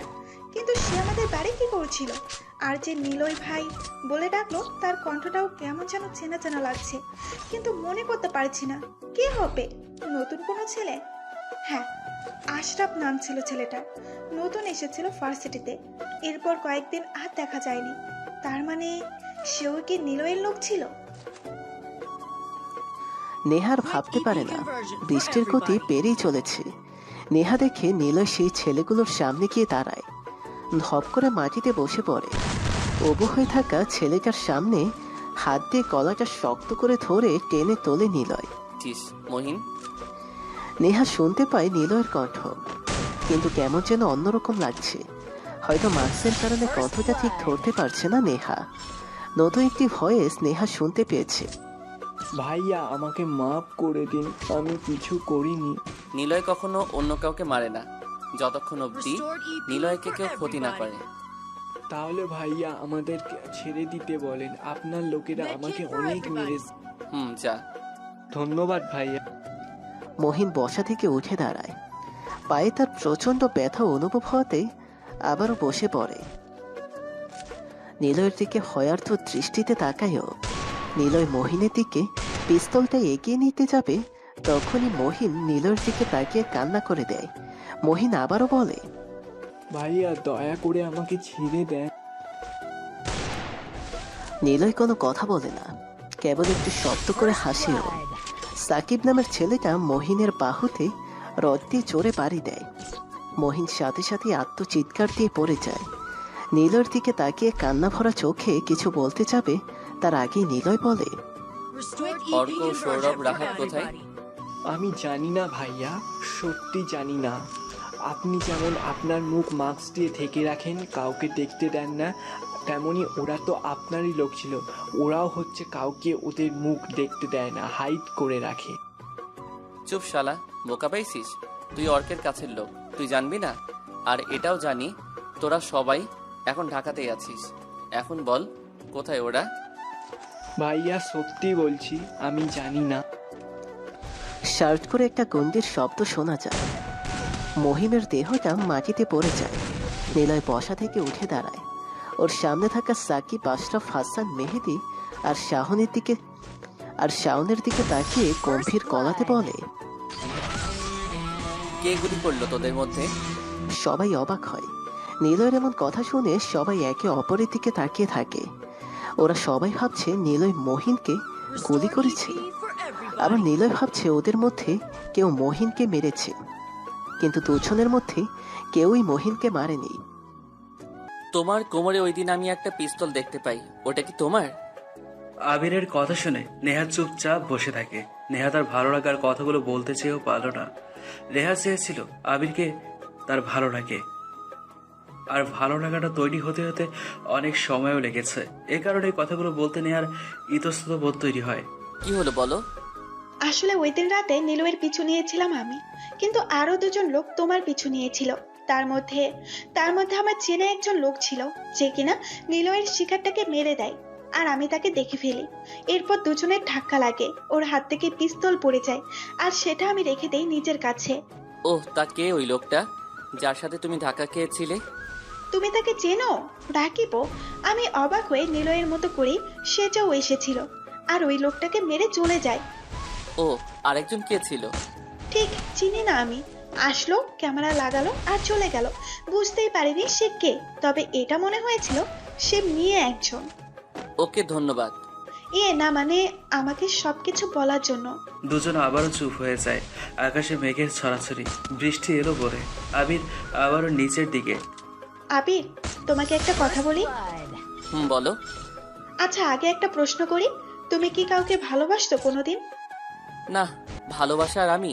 কে আমাকে ভালোবাসবে শুনি? আলো ছেড়ে কে চাইবে অন্ধকারে আলোর খোঁজে হাতড়ে চলতে? কি বলো এসব? তোমার কথার কিছুই বুঝি না। আচ্ছা শোনো, তোমাকে যদি কেউ ভালোবাসে তাহলে কি করবে? নিশি আমাকে ভালোবাসে, এটা আমি জানি, বুঝি, দেখি কি করি। মানে নিশি তোমাকে ভালোবাসে? ওই তুমি জানো কি করে? ওর কথা শুনলে বুঝতে পারি। ওরে বোঝার লোক রে, আমার কথা শুনে কি একটু বুঝতে পারো না আমিও তোমাকে ভালোবাসি, গাধা?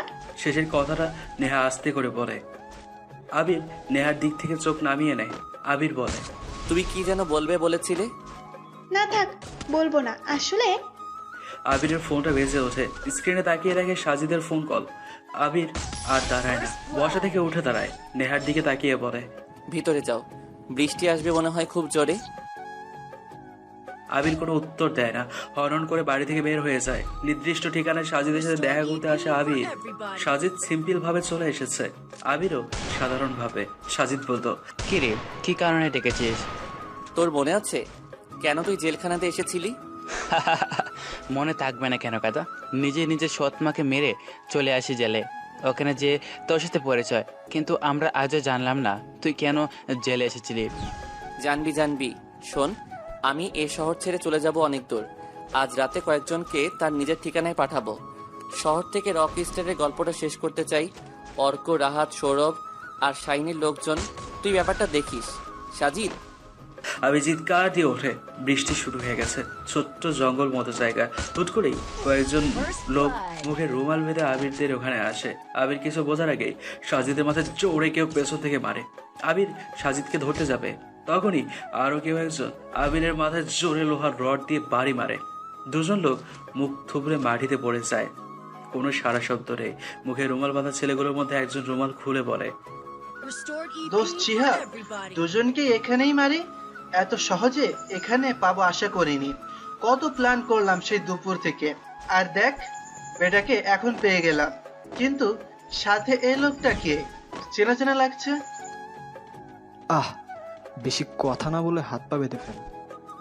মুখে কালো কাপড়গুলো বেঁধে দে, ধরে নিয়ে চল গাড়িতে। তারপর দেখ না কি হয়। রাকিব ভাই ওখানে অপেক্ষা করছে। শিহাবের কথা মতো ওরা আবিরের আর সাজিদের মুখ বেঁধে গাড়িতে তুলে সোজা রাকিবের কাছে নিয়ে যায়। ছোট্ট একটি বাংলো বাড়ি। বাড়ির সামনে কোনো আলো নেই। চারপাশ বাইরে থেকে অন্ধকার। মেইন দরজা খুলে কয়েকজন ছেলে ভেতরে প্রবেশ করছে। ওদের সাথে অজ্ঞান হয়ে মুখে কালো কাপড় বাঁধা দুজন ছেলে আসছে। ছোট্ট একটি ঘর, চারপাশে 3টি আলো। সিলিংয়ে একটি বড় ফ্যান ঘুরপাক খাচ্ছে তার গতিতে। ছোট্ট একটি টেবিলে রাখা। টেবিলের এক প্রান্তে রাকিব কালো প্যান্ট সাদা গেঞ্জি পরে বসে আছে, মুখে সিগারেট। পেছনে ও পাশে অনেকগুলো ছেলে দাঁড়িয়ে আছে। থাকবি তো, রাকিব হলো শহরের একজন বড় মস্তান। ওর পাওয়ার আছে, সাথে লোকও আছে। 5 জন ছেলের সাথে 2 জন কালো কাপড় পরা ছেলেদের আসতে দেখে রাকিব ঠিকঠাক হয়ে বসলো। শিহাবের মুখে উত্তেজনার চাপ। বেশ তাড়াতাড়ি রাকিবের সামনে এসে একটি চেয়ার টেনে বসে বলে, ভাই এই নিন। কি এটা? আমার বাবার চেকবুক। যত খুশি টাকার সংখ্যা বসিয়ে নিতে পারেন। ধুর পাগল, কাকে মারবে আগে তো বল। ওই যে ডান পাশে যে ছেলেটা আছে ওটাকে। সামান্য একজন পাতি মাস্তান। ওর লোক আমাদের ভার্সিটিতে আমার সাথে পড়ে। একদিন বেটাকে টিচ করেছিলাম, তো পরে সেই ছেলেটাই ডান পাশে থাকা ছেলেটার কথা বলে। পাতি মাস্তান নাকি সে? ভাই ওকে মারতে হবে। কেন জানি না প্রচুর রাগ ওঠে আমার বেটার প্রতি। বুঝলাম। আর ওর সাথে কাকে আনছিস? জানি না, নেহাদের বাড়ির পাশে 2 জন গল্প করছিল, তাই ওকেও তো আনতে হয়েছে। যদি তাকেও মারতে চান তো মারবেন, আমার কোনো সমস্যা নেই। শালাকে। শিহাব বসা থেকে উঠে অজ্ঞান হয়ে মেঝেতে পড়ে থাকা আবিরের পেটে লাথি মারতে থাকে। শিহাব এত উত্তেজিত কেন? ভাই আপনি জানেন না, নেহা ওকে শিউর ভালোবাসে। আমি দেখেছি, ওকে কিছু করতেই নেহা খেপে গেছে। তাহলে টাকা দিতে হবে না? ওকে এমনিতেই মারবো, সাথে ওই ছেলেটাকেও। ভাই একটা হকি স্টিক দিবেন? আমি একটু পিটাবো। কখনো কাউকে কোনোদিন মারিনি। নে, তোর ইচ্ছে মতো মার। ভাই আমিও তাহলে বাদ দেবো কেন? আবিরের কথা শুনে রাকিব মুচকি হাসে। আরিফের কথা শুনে রাকিব মুচকি হাসে। ওরা দুজন পেছনের দেয়ালে লাগিয়ে রাখা 2টো স্টিক নিয়ে এগিয়ে আসে আবিরের দিকে। শিহাব ওদের থামিয়ে দিয়ে বলে, আমার কাছে দে। শিহাব একটা স্টিক নিয়ে অনেক জোরে আবিরের হাতের কবজির উপরে আঘাত করে। আবির সাথে সাথে জোরে কেসে ওঠে। শিহাব আরো একটি বাড়ি দেয়। আবির মার খেয়ে শোয়া থেকে উঠে বসে হাঁটু ভাঁজ করে। কালো কাপড় দিয়ে বেশ জোরে মুখটা বাঁধা থাকায় জোরে শব্দ করতে পারে না ও। সোহেল যে সাজিদকে পেটাতে থাকে। মার খেয়ে তারও জ্ঞান ফিরে আসে। কেবল মুখ দিয়ে ওদের গঙ্গানির শব্দ শোনা যায়। শিহাব থাম, একেবারে মেরে ফেল। আমার সময় নেই, আজ একটা গুরুত্বপূর্ণ কাজ আছে। কেউ একজন আছে যে আমার উপর নজর রাখে, সো যা করতে হবে তাড়াতাড়ি। ওকে ভাই, চেকবুকে সাইন করে দিচ্ছি। না লাগবে না, বেটাদের মুখ থেকে কাগজগুলো খোল, দেখি কেমন দেখতে। ওদের ভয়ার তো মুখটা না দেখলে ভালো লাগছে না। শিহাব এগিয়ে যায় ওদের কাছে। রাকিব আবারও থামিয়ে দিয়ে বলে, শোন, কাপড়গুলো সরানোর আগে বলে দেয় যেন হাতে পায়ে না নড়তে। রাকিব আবারও থামিয়ে দিয়ে বলে, শোন, কাপড়গুলো সরানোর আগে বলে দেয় যেন হাতে পায়ে না পড়তে। এগুলো আমার একদমই ভালো লাগে না। মাঝে মাঝে মারতে ইচ্ছে করে না, মারি। সাজিদ একটু হাসার চেষ্টা করে। রাকিব হুট করে এমন শব্দ শুনে অবাক হয়। রাকিব ঠিকই বুঝতে পেরেছে আবিরের পাশে যে অন্য একজন বসে আছে সে হাসছে। রাকিব শিহাবকে থামায়, তারপর বলে, ওই তুই হাসলি কেন? শিহাব তোরা শুনলি তো, ওই ছেলেটা হেসেছে। হাসি পাচ্ছে এটা ভেবে কেকার পায়ে পরে শেষা এটা দেখার মতো কেউ এখানে থাকবে কি না কে জানে। সাজিদ কোনো রকমের দম নিয়ে চাপা গলায় হাঁপাতে হাঁপাতে থেমে থেমে কথাগুলো বলে। রাকিব বসা থেকে উঠে দাঁড়ায়। আশেপাশে সবাই অবাক হয়, কারণ এতদিন অবধি এখানে যাদেরকে রাকিব মারার জন্য এনেছে সবাই প্রায় পালানোর জন্য বা বাঁচার জন্য রাকিবের পায়ে ধরে কান্না করতো। কিন্তু আজকের ব্যাপারটা অন্যরকম, পুরোটাই ভিন্ন। আজকে যাদেরকে তুলে এনেছে তারাই উল্টো ভয় পাইয়ে দিচ্ছে। রাকিব এসে সাজিদের মুখে জোরে একটা লাথি দেয়। সাজিদ যে ছিটকে পড়ে, মুখের বাঁধনটা তখন হালকা হয়ে যায়। পড়ে যেয়ে তাৎক্ষণিক উঠে বসে শব্দ করে হাসি দিয়ে বলে, খারাপ না, একটু লেগে যেতে হবে, শক্ত আছে। সময় থাকতে যেভাবে এনেছিস সেভাবে রেখে আয়, না হলে বললাম তো পায়ে ধরে মাপ চাওয়ার সুযোগ পাবি না। এই কে তুই? তোর এত সাহস কি করা হয়? শালা আমাদের কাছে পিস্তল আছে, ধরবো আর মারবো, কয়েক সেকেন্ডের মধ্যেই সব ঠান্ডা হয়ে যাবে। শুম তেরা বাপ আয়া। সাজিদের কথা শুনে শিহাব এসে পেটাতে থাকে সাজিদকে। রাকিব শিহাবকে থামিয়ে দিয়ে বলে, ওই শালাদের কপালে গুলি করব।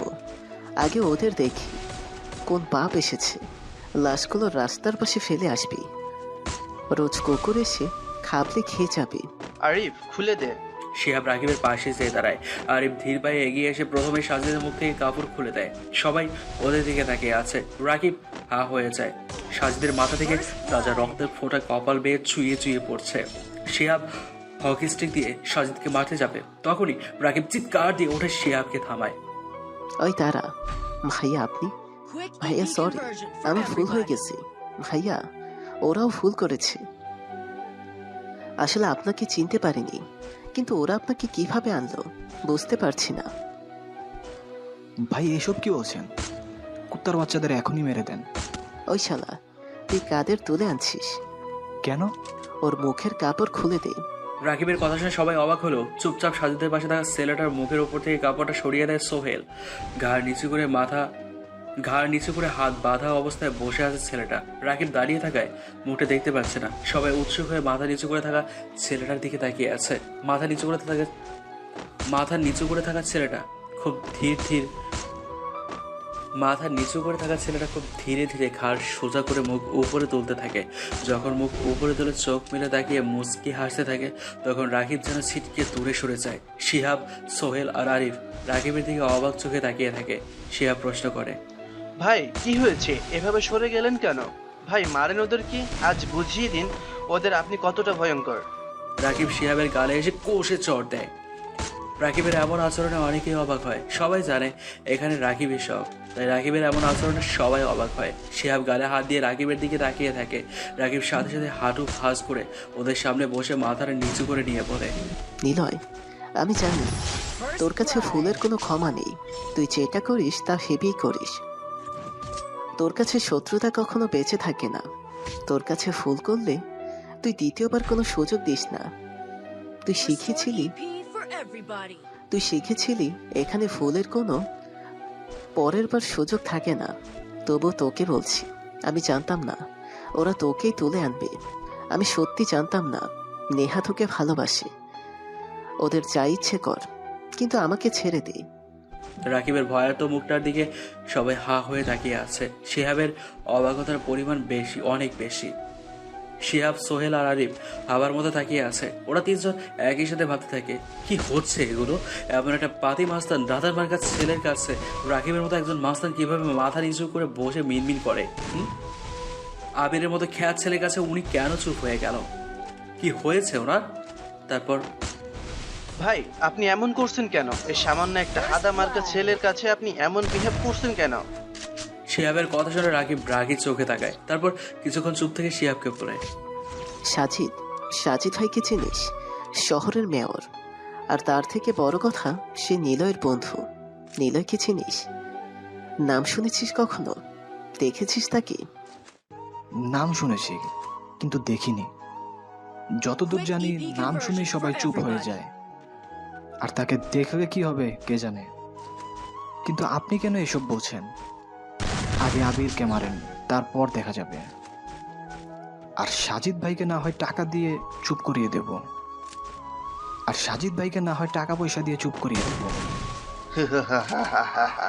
রাকিব কিছু বলতে যাবে তার আগে কে যেন শব্দ করে হেসে ওঠে। সবাই সে হাসির দিকে তাকায়। আবির ধীর গতিতে ঘাড় উঁচু করে আর হাসতে থাকে, সাথে সাজিদও হাসতে থাকে। রাকিবের মুখে ভয়ের ছাপ স্পষ্ট। রাকিব দৌড়ে সাজিদের পা ধরে। ভাই আমাকে প্লিজ মাফ করে দেন। নীলার কাছে মাপ চেয়ে কোনো লাভ নেই, ও কখনো কাউকে মাফ করবে না। ওর কাছে ভুলের পরে দ্বিতীয় কোনো সুযোগ নেই। আপনি একটু বলেন ভাই, আমাকে যেতে দেন। দেখ ভাই, তোকে আগেই বলেছিলাম। ভাই এখানে নিলয়কে আর কিসের জন্য মাপ চাইছেন? কে মাপ করবে না? কিছুই বুঝতে পারছি না আমি। চুপ হারামজাদা, মানুষ দেখে শুনে তুলে আনতে পারিস না? ওই মাথা নিচু করে বসে পড়, না হলে কিছুই করার নেই। রাকিবের কথা শুনে রাকিবের সব লোকজন রাকিবের পেছনে বসে পড়ে। কেবল শিহাব, সোহেল আর আরিফ দাঁড়িয়ে আছে। আবির নামধারী নিলয় বসা থেকে উঠে দাঁড়ায়। শিহাবের হাতের কাছে থাকা হকি স্টিক দিয়ে শিহাব আবিরকে মারতে ছুটে আসতে শার্প করে একটা গুলির শব্দ শোনা যায়। সবাই চোখ বড় বড় করে হা হয়ে তাকিয়ে থাকে হাতে পিস্তল নিয়ে দাঁড়িয়ে থাকা আবিরের দিকে। আবির পিস্তল হাতে টেবিলের উপর গিয়ে বসে। ডান হাতে পিস্তল, পকেট থেকে রুমাল বের করে বাম হাতে পেঁচিয়ে নেয় ও। সাজিদ বসা থেকে উঠে চেয়ারে বসে মুচকি হাসতে থাকে সে। কেউ কোনো প্রকার কথা বলছে না। সবাই পড়ে থাকা সোহেলের লাশের দিকে একবার তাকায় আর একবার টেবিলে বসা পিস্তল হাতে বোকা শোকা আবিরের দিকে তাকায়। আবির এক পা তুলে নেয়, আরেকবার ঝুলিয়ে টেবিলের উপরে রাখা সিগারেটের প্যাকেট থেকে সিগারেট বের করে চালায়। শিহাব হকি স্টিক হাতে বোবার মতো হয়ে অবাক চোখে তাকিয়ে আছে আবিরের দিকে। এই তো সেদিনের কথা। তাকে নিয়ে সবাই কতই না মজা করলো। কোনো প্রকার কথা বলেনি আবির, নীরবে সব কিছু সহ্য করেছে। কিন্তু আজকে সেই আবিরকে এরা নতুন ভাবে